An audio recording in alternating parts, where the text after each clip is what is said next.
Sir చెప్పండి, ఇప్పుడు TDP BJP Janasena ముగ్గురు పార్టీగా వెళ్తున్నారు, జగన్మోహన్ రెడ్డి గారు ఒంటరిగా వెళ్తున్నారు కదా.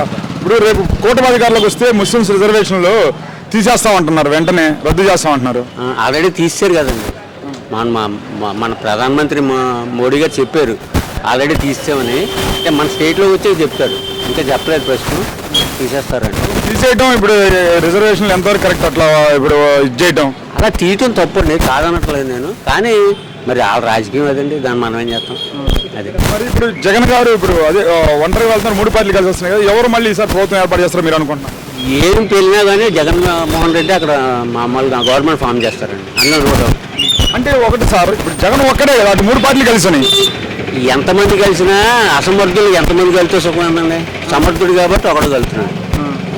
మరి జగన్ సమర్థులని మీరు అంటున్నారు, మరి జగన్ ని తొక్కేస్తాను పాతాళంగా అన్నాడు పవన్ కళ్యాణ్. అది మామూలు కామన్ సినిమా లాంగ్వేజ్ అంతే కదా. మామూలుగా జనాల్లో కుదరదు కదా, మామూలుగా అయితే తొక్కేచ్చు. అది కానీ ఒకటి సార్, ఇప్పుడు మీకు పిఠాపురంకి ఇక్కడ నుంచి పవన్ కళ్యాణ్ పోటీ చేస్తున్నాడు, అటు చూస్తే గీత గారు పోటీ చేస్తున్నారు, ఇద్దరు ఎవరు నెగ్గుతారు అనుకుంటున్నారు? నేనైతే గీత గారు నెగ్గుతారు అనుకుంటున్నాను. మరి గీత గారు నెగ్గుతారని మీరు అంటున్నారు, నో డౌట్ అంటున్నారు. పవన్ కళ్యాణ్ తరపున సినిమా వాళ్ళు అందరూ పెద్ద ఎత్తున ప్రచారం చేస్తున్నారు ఇక్కడ. అవును సార్, ఎవరి ప్రయత్నం వాళ్ళదే, కానీ నా నమ్మకం నాది, గీత గారు నెగ్గుతారు. అది కానీ ఇక్కడ కాపు ఓట్లు అధికంగా ఉన్నాయి, అవి మొత్తం జనసేన వైపు ఉన్నాయి, పవన్ కళ్యాణ్ పడతాయి అని చెప్పేసి అంటున్నారు. ఏమంటే మైనార్టీస్ ఉన్న దగ్గర మైనార్టీ వాళ్ళు నిలబెట్టడం, బీసీ వాళ్ళ దగ్గర బీసీ వాళ్ళు నిలబెట్టడం, ఎవరు ఖాళీ ఓటేసేస్తే ఇంక ఎలక్షన్ ఎత్తుకండి, అవునా కదా.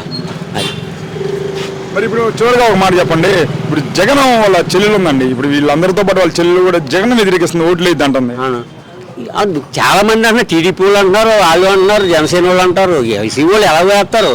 ఆవిడకి ఏంటండి, తెలంగాణ నుంచి వచ్చి ఇక్కడ జెండా పీకేసి ఇక్కడికి వచ్చింది, ఏం వాల్యూ ఉంటుంది? ఆ రోజు కూడా జగన్ గురించి ఆవిడకి వాల్యూ ఇచ్చారు, కానీ ఆవిడకి వాల్యూ ఉంది సార్. కానీ ఒకటి, ఇప్పుడు జగన్మోహన్ రెడ్డి గారు ఈ వాలంటీర్ వ్యవస్థ తీసుకొచ్చి పథకాలు ఇంటికి ఇవ్వటం, ఈ ముసలి వాళ్ళకి పెన్షన్ ఇవ్వటం ఉంది కదా, అది ఎలా అనిపిస్తుంది? బాగుందా? చాలా బాగుందండి, నేను దానికే సాటిస్ఫై చేస్తున్నాను. ఆల్రెడీ నాకు 1వ తారీఖు నాకు జ్ఞాపకం చేస్తారు, మీ పెన్షన్ వస్తుంది, బ్రహ్మాండంగా వస్తుంది. మరి ఇప్పుడు వాలంటీర్స్ రావట్లేదు, ఇప్పుడు ఎలా తీసుకుంటున్నారు? నాకు మామూలు బ్యాంకులో నేను మన బ్యాంకులో పడింది, అంతకుముందు మామూలుగా లైన్లోకి వెళ్ళి తెచ్చుకున్నాం. అదే ఇప్పుడు బ్యాంక్ దగ్గరికి వెళ్ళి తెచ్చుకోలేదు, ఇబ్బందిగా అనిపించలేదు? చాలా ఇబ్బంది, మామూలు ఇబ్బంది ఎట్టండి, మామూలు ఇబ్బందా అంటే నేనేమన్నా అంటే వృద్ధులు నడలేని వాళ్ళకి ఇస్తున్నాడు అతను, అది దాన్ని సరదొప్పుకుని రాజకీయంగా చేస్తే ఎలాగండి?